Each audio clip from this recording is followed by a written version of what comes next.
ഇന്നത്തെ റെസിപ്പി ആവിയിൽ വേവിച്ചെടുത്തിട്ടുള്ള ഹെൽത്തി ആയിട്ടുള്ള നല്ലൊരു 4 മണി പലഹാരത്തിൻ്റെയാണ്. ഉണ്ടാക്കിയെടുക്കാൻ നല്ല എളുപ്പമാണ്, നല്ല ടേസ്റ്റുമാണ് ഇത് കഴിക്കാനായിട്ട്. അപ്പോൾ നമ്മുടെ വീട്ടിൽ എപ്പോഴുള്ള കുറഞ്ഞ ഇൻഗ്രീഡിയൻസ് മാത്രം മതിയാവും ഇത് ഉണ്ടാക്കിയെടുക്കാനായിട്ട്. സിമ്പിളാണ്, നല്ല ടേസ്റ്റുമാണ്. അപ്പോൾ എങ്ങനെയാണ് ഈ ഒരു പലഹാരം തയ്യാറാക്കുന്നതെന്ന് നോക്കാം. അപ്പോൾ ഈ ഒരു പലഹാരം തയ്യാറാക്കിയെടുക്കാനായിട്ട് ആദ്യം തന്നെ 1 കപ്പ് അളവിൽ റവ ഒരു ബൗളിലേക്ക് ഇട്ട് കൊടുക്കാം. വറുത്ത റവയായാലും വറുക്കാത്ത റവയായാലും ഒന്നും കുഴപ്പമില്ല. ഞാനിപ്പോൾ വറുക്കാത്ത റവയാണ് എടുത്തിട്ടുള്ളത്. ഇനി ഇതിലേക്ക് 1 കപ്പ് വെള്ളം ഒഴിച്ച് കൊടുക്കാം. ഈ റവ ഒന്ന് കുതിർന്ന് കിട്ടാൻ വേണ്ടിയിട്ടാണ്. എന്നിട്ടൊരു 10 മിനിറ്റ് നേരം അടച്ച് വെച്ച് മാറ്റി വെക്കാം. അപ്പോൾ റവ ഒക്കെ നന്നായിട്ട് കുതിർന്ന് വരുമ്പോഴത്തേക്ക് ഇനി ഇതിലേക്കൊരു ഫില്ലിങ്സ് റെഡിയാക്കി എടുക്കുന്നുണ്ട്. അപ്പോൾ അതിന് വേണ്ടിയിട്ട് ഒരു നോൺ സ്റ്റിക്കിൻ്റെ പാൻ സ്റ്റൗവിൽ വെച്ചിട്ടുണ്ട്. എന്നിട്ട് അതിലേക്ക് 1 ടേബിൾ സ്പൂൺ നെയ്യ് ഒഴിച്ച് കൊടുക്കാം.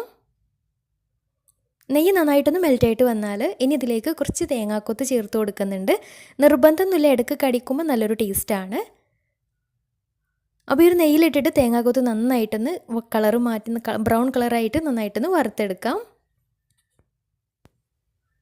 അപ്പോൾ തേങ്ങാക്കൊത്തൊക്കെ ഏകദേശം ആയി വരുന്ന സമയത്ത് ഇനി ഇതിലേക്ക് കുറച്ച് അണ്ടിപ്പരിപ്പും കൂടെ ചേർത്ത് കൊടുക്കുന്നുണ്ട്.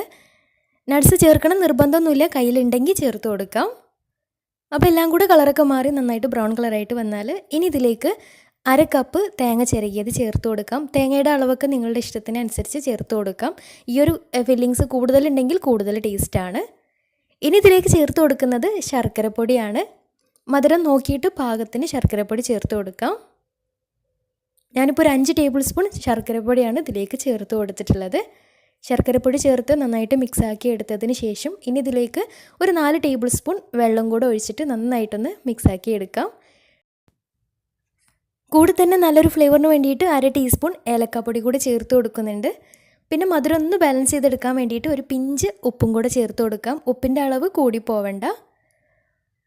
അപ്പോൾ ഇത്രയേ ഉള്ളൂ, ഫില്ലിങ്സ് റെഡി ആയിട്ടുണ്ട്. ഈ ഒരു വെള്ളമൊക്കെ ഒന്ന് ചെറുതായിട്ടൊന്ന് വറ്റി ഒന്ന് ടൈറ്റായിട്ട് വരണം കേട്ടോ. ഇനി ഇതിൽ നിന്ന് കുറച്ച് ഫില്ലിങ്സ് മാറ്റി വെക്കുന്നുണ്ട്, മുകളിലൊന്ന് ഫില്ല് ചെയ്തെടുക്കാൻ വേണ്ടിയിട്ടാണ്. ബാക്കി വന്നിട്ടുള്ള ഈ ഒരു കൂട്ടിലേക്ക് നമ്മൾ നേരത്തെ കുതിർത്ത് വെച്ചിട്ടുണ്ടായിരുന്ന റവ ചേർത്ത് കൊടുക്കാം. റവ ചേർത്തിട്ട് ഒരു മീഡിയം ഫ്ലെയിമിലിട്ടിട്ട് നന്നായിട്ട് മിക്സ് ആക്കിയിട്ട് ഒരു 2-3-4 മിനിറ്റ് ഒന്ന് വേവിച്ചെടുക്കാം. അപ്പോൾ ഇതിൽ കിടന്നിട്ട് മിക്സാക്കി എടുക്കുമ്പോൾ ചെറുതായിട്ടൊന്ന് ടൈറ്റായിട്ട് ഒന്ന് കുറുകിയിട്ട് കിട്ടുകയും ചെയ്യും. അപ്പോൾ ഇത്രയേ ഉള്ളൂ. ഇനി ഫ്ലെയിം ഓഫ് ചെയ്യാം. ഫ്ലെയിം ഓഫ് ചെയ്തിട്ട് ഇത് ചെറുതായിട്ടൊന്ന് ചൂടാറിയിട്ട് വരണം. ഒരുപാട് ചൂടാറാൻ നിൽക്കേണ്ട ആവശ്യമൊന്നുമില്ല. ഇനി ഇതിലേക്ക് വേണ്ടത് വാഴയിലയാണ്. ഞാനിപ്പോൾ വാട്ടിയെടുത്തിട്ടുള്ള വാഴയിലയാണ് കേട്ടോ. നന്നായിട്ട് ഷേപ്പാക്കി എടുക്കാൻ വേണ്ടിയിട്ട് വാട്ടിയെടുത്തിട്ടാണ് വാഴയില എടുത്തിട്ടുള്ളത്. ഇനി ഇതിൽ നിന്ന് ചെറിയ ചെറിയ ബോൾസ് ആക്കി കുറച്ച് വലുപ്പത്തിലുള്ള ബോൾസ് ആക്കി എടുത്തിട്ട് ഇഷ്ടമുള്ള ഷേപ്പാക്കിയിട്ട് അതിൻ്റെ മുകളിലേക്കായിട്ട് കുറച്ച് ഫില്ലിങ്സും വെച്ച് കൊടുത്തിട്ടുണ്ട്. ഇനി വാഴയിലയുടെ ഇതുപോലെ സൈഡിലായിട്ട് വെച്ച് കൊടുത്തിട്ട് ഇതുപോലെ ഒന്ന് ചുരുട്ടിയിട്ട് നമുക്ക് ഇഷ്ടമുള്ള ഷേപ്പിലൊന്ന് ചുരുട്ടിയിട്ടെടുക്കാം. എന്നിട്ട് 2 സൈഡും ഇതുപോലെ ഒന്ന് ഫോൾഡ് ചെയ്തെടുക്കുന്നുണ്ട്. വാഴയില വെച്ചിട്ട് നമുക്ക് ഇഷ്ടമുള്ള രീതിയിൽ ഇഷ്ടമുള്ള ഷേപ്പിൽ ഫോൾഡ് ചെയ്തെടുക്കാം കേട്ടോ. അപ്പോൾ എല്ലാതും ഇതേ രീതിയിൽ ചെയ്തെടുത്ത് കഴിഞ്ഞാൽ ഇനി ഇതൊന്ന് ആവിയിലാണ് വേവിച്ചെടുക്കുന്നത്. അപ്പോൾ ആവിയിൽ വേവിച്ചെടുക്കുമ്പോൾ ആ ഒരു വാഴയിലയുടെ ആ ഒരു ഫ്ലേവറും കൂടെ വരുമ്പോൾ നല്ല ടേസ്റ്റാണ്. പിന്നെ മാറ്റി വെച്ചിട്ടുണ്ടായിരുന്ന ആ ഫില്ലിങ്സ് ഇതുപോലെ മുകളിൽ വെച്ച് കൊടുക്കുന്നതിന് പകരമായിട്ട് കയ്യിൽ വെച്ചിട്ട് ഈ ഒരു റവയുടെ മിക്സ് കയ്യിൽ വെച്ചിട്ടൊന്ന് പരത്തിയിട്ട് സെൻറ്ററിലാക്കിയിട്ട് വെച്ചിട്ട് ഒന്ന് ഇഷ്ടമുള്ള ഷേപ്പിൽ ഒന്ന് ഫോൾഡ് ചെയ്തിട്ട് അങ്ങനെ എടുക്കുകയാണെങ്കിൽ ഒന്നും കൂടെ ടേസ്റ്റ് ആയിരിക്കും കേട്ടോ. കാരണം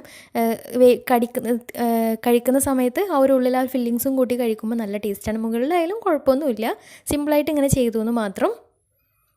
അപ്പോൾ എല്ലാതും ഇതേ രീതിയിൽ ചെയ്തെടുത്ത് കഴിഞ്ഞാൽ ഇനി ഇത് വേവിച്ചെടുക്കണം. ആവിയിലാണ് വേവിച്ചെടുക്കുന്നത്. നമുക്ക് സ്റ്റീമറിൽ വെച്ചിട്ട് വേവിച്ചെടുക്കാം. ഇഡ്ഡലി ചെമ്പിലോ സ്റ്റീമറിലോ ഏതിൽ വേണമെങ്കിലും വേവിച്ചെടുക്കാം. ഞാനിപ്പോൾ ഒരു ഇതുപോലെ ടപ്പറിൻ്റെ സ്റ്റീമറിലാണ് വേവിച്ചെടുക്കുന്നത്. അപ്പോൾ ആദ്യം ഒരു പാത്രത്തിൽ കുറച്ച് വെള്ളം എടുത്തിട്ട് അതിലേക്ക് സ്റ്റീമർ ഇറക്കി വെച്ചിട്ട് ഇനി അടച്ച് വെച്ചൊരു 10 മിനിറ്റ് വേവിച്ചെടുക്കാം. ഏകദേശം റവൊക്കെ ഓൾറെഡി വെന്തിട്ടുള്ളതാണ്. ഇനി ജസ്റ്റ് ഒന്ന് ഒരു 5-10 മിനിറ്റ് ഒന്ന് ആവിയിലൊന്ന് വേവിച്ചെടുത്താൽ മതിയാവും. അപ്പോൾ ഞാനിപ്പോൾ ഒരു 10 മിനിറ്റ് വേവിക്കാൻ വെച്ചിട്ടുണ്ടായിരുന്നു. 10 മിനിറ്റ് കഴിഞ്ഞപ്പോൾ കറക്റ്റായിട്ട് തന്നെ വെന്ത് കിട്ടിയിട്ടുണ്ട്. ചൂടാറിയതിന് ശേഷം സെർവ് ചെയ്യാം. നല്ല ടേസ്റ്റി ആയിട്ടുള്ള ഹെൽത്തി ആയിട്ടുള്ള പലഹാരമാണ്. തീർച്ചയായിട്ടും ട്രൈ ചെയ്ത് നോക്കുക. ട്രൈ ചെയ്തിട്ട് നിങ്ങളുടെ ഫീഡ്ബാക്ക്സ് താഴെ കമൻറ്റ് ബോക്സിൽ അറിയിക്കാൻ മറക്കരുത്. അപ്പോൾ ഇന്നത്തെ വീഡിയോ ഇഷ്ടമായെന്ന് വിചാരിക്കുന്നു. ഇഷ്ടമായെങ്കിൽ ലൈക്ക് ചെയ്യുക. ഫ്രണ്ട്സ് റിലേറ്റീവ്സിനൊക്കെ ഒന്ന് ഷെയർ ചെയ്ത് കൊടുക്കാനും മറക്കരുത്. അതുപോലെ തന്നെ നല്ല റെസിപ്പീസിനായിട്ട് ചാനൽ സബ്സ്ക്രൈബ് ചെയ്യാനും മറക്കരുത്. അപ്പോൾ അടിപൊളി വീഡിയോയുമായി വീണ്ടും വരാം. അതുവരെ take care, bye, thank U.